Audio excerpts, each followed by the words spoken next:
Hi മക്കളെ, അപ്പോൾ നമ്മൾ കോൺവെക്സ് ലെൻസിൻ്റെ ന്യൂമറിക്കൽ സെക്ഷൻസ് ആണ് ഹാൻഡിൽ ചെയ്യാൻ പോണത്. പരീക്ഷയ്ക്ക് എന്തായാലും ഒരു 3 മാർക്കിൻ്റെ ചോദ്യം ന്യൂമറിക്കൽ സെക്ഷൻ എന്ന് കാണും. അപ്പോൾ അത് വളരെ വൃത്തിയായിട്ട് നമുക്ക് ചെയ്ത് പഠിക്കണം. അപ്പോൾ അതിന് ഒന്നാമത്തെ ഒരു മോഡൽ ക്വസ്റ്റ്യൻ ഞാൻ നിങ്ങൾക്ക് ഇതാ സ്ക്രീനിൽ കാണുന്നുണ്ട്. ആ ക്വസ്റ്റ്യൻ ഒന്ന് ജസ്റ്റ് ഒന്ന് വായിച്ചു നോക്കുകയും നിങ്ങൾ എന്തൊക്കെ കാര്യങ്ങൾ അതിൽ പറഞ്ഞേക്കുന്നത്. ഒന്നാമത്തെ കാര്യം ഞാൻ ക്വസ്റ്റ്യൻ ഒന്ന് വായിച്ചു തരാം. The focal length of A lens is 10 centimetre. അപ്പോൾ ഫോക്കൽ ലെങ്ത് എന്ന് പറയുന്നത് ദ ഫോക്കൽ ലെങ്ത് എന്ന് പറയുന്നത് 10 സെൻറ്റിമീറ്റർ ആണ്. അതെടുത്തിരുന്ന് എന്തെങ്കിലും ബുദ്ധിമുട്ടുണ്ടോ? അത് എല്ലാവരെ കൊണ്ടും പറ്റുന്ന കാര്യങ്ങളും കൃത്യമായിട്ടും ക്വസ്റ്റ്യൻ വായിച്ചു കഴിഞ്ഞാൽ അത് ഫോക്കൽ ലെങ്ത് എന്ന് പറയുന്നത് 10 സെൻറ്റിമീറ്റർ ആണ് നിങ്ങൾക്ക് അറിയാൻ കഴിയുന്നുണ്ടോ? ഓക്കെ ആണല്ലോ. ഇനി അതിലെന്താ പറഞ്ഞേക്കുന്നത്?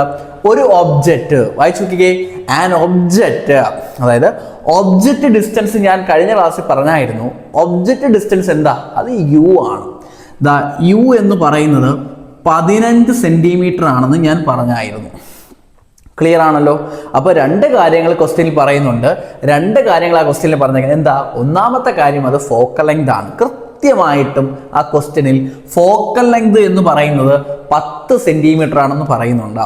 അത് കണക്ക് യു ഒബ്ജക്റ്റ് ഡിസ്റ്റൻസ് ആണ്. ഒബ്ജക്റ്റ് ഡിസ്റ്റൻസ് യു എത്രയാ? 15 സെൻറ്റിമീറ്റർ ആണ്. അപ്പോൾ നിങ്ങളൊന്ന് ആലോചിച്ച് നോക്കിക്കേ, നിങ്ങളുടെ കയ്യിൽ ഫോക്കൽ ലെങ്തും ഉണ്ട്, എന്താ ഒബ്ജക്റ്റ് ഡിസ്റ്റൻസും ഉണ്ട്. അപ്പോൾ എന്താ കണ്ടുപിടിക്കേണ്ടത്? നോക്കിക്കേ, നിങ്ങളുടെ കയ്യിൽ യുമുണ്ട്, നിങ്ങളുടെ കയ്യിൽ എഫും ഉണ്ട്. അപ്പോൾ സ്വാഭാവികമായിട്ട് എന്തായിരിക്കും കണ്ടുപിടിക്കേണ്ടത്? അതെന്തായിരിക്കും? ഇമേജ് ഡിസ്റ്റൻസ് ആണ്.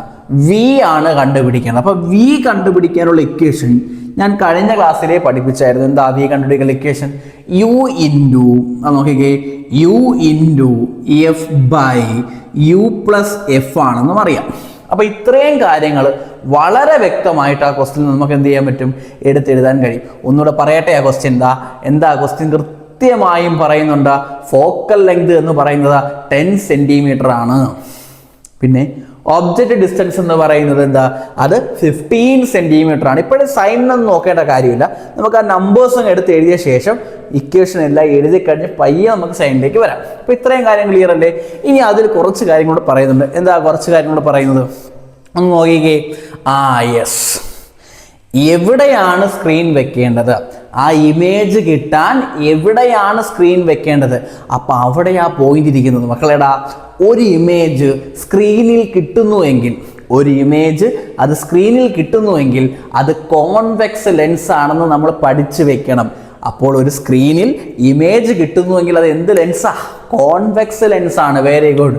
അപ്പോൾ എങ്ങനെ മനസ്സിലായി? അപ്പോൾ കോൺവെക്സ് ലെൻസ് ആണെന്ന് മനസ്സിലായി. എങ്ങനെയാ മനസ്സിലായത്? ഇമേജ് സ്ക്രീനിൽ കിട്ടുന്നു.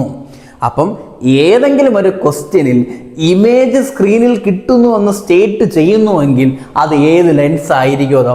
അത് കോൺവെക്സ് ലെൻസ് ആയിരിക്കും. ക്ലിയർ അല്ലേ പറഞ്ഞ കാര്യം? ഇനി നമുക്ക് ആ പ്രോബ്ലത്തിലേക്ക് നോക്കാം.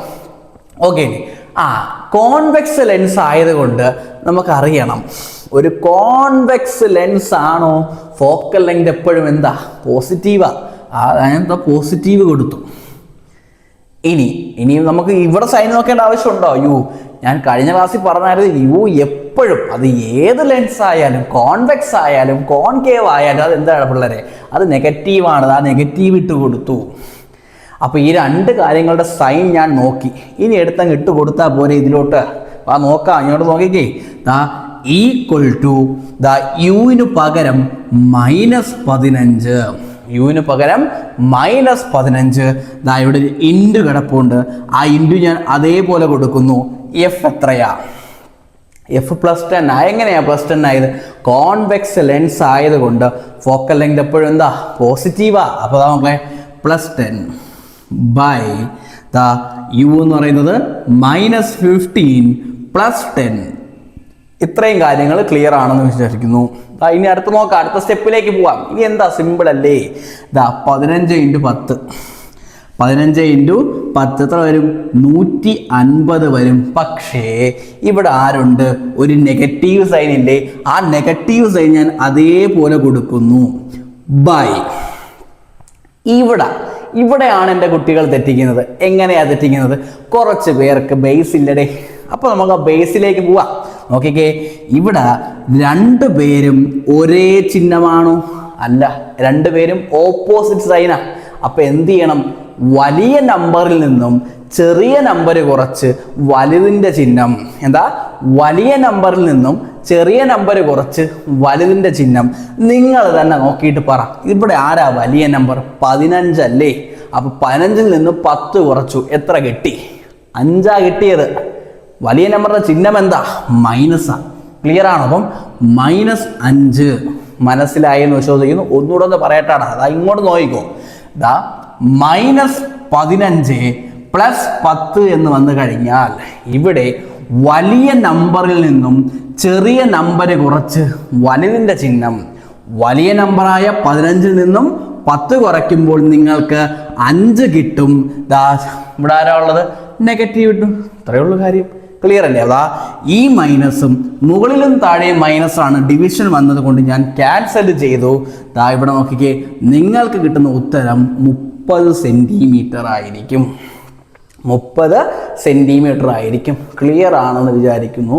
ഓക്കെ, അപ്പം ഈ ഒരു ടൈപ്പ് പ്രോബ്ലം നിങ്ങൾ എന്തായാലും ചെയ്ത് പഠിക്കണം. പിന്നെ ഒരു കാര്യം കൂടിയുണ്ട്. അപ്പോൾ നിങ്ങൾക്കറിയാം, ഓണം എക്സാം അതാ ഇങ്ങ് എത്തി. നിങ്ങൾക്ക് വേണ്ടി 9ാം ക്ലാസ്സിലെ കുട്ടികൾക്കും 8ാം ക്ലാസ്സിലെ കുട്ടികൾക്കും വേണ്ടി ഞാൻ ഒരു ചാനൽ തുടങ്ങിയിട്ടുണ്ട്. 2 ചാനലുകൾ തുടങ്ങിയിട്ടുണ്ട്. അതിൻ്റെ ഡിസ്ക്രിപ്ഷൻ ബോക്സിൽ ഞാൻ അതിൻ്റെ ലിങ്ക് അയച്ചിട്ടുണ്ട്. നിങ്ങൾ ചെയ്യേണ്ട കാര്യം അതിൽ ജസ്റ്റ് ക്ലിക്ക് ചെയ്യുക, ഒന്ന് സബ്സ്ക്രൈബ് ചെയ്യുക, A+ വാങ്ങിച്ചുകൊണ്ട് ഇങ്ങോട്ട് വരിക. അത്രയേ ഉള്ളൂ. ഓക്കെ.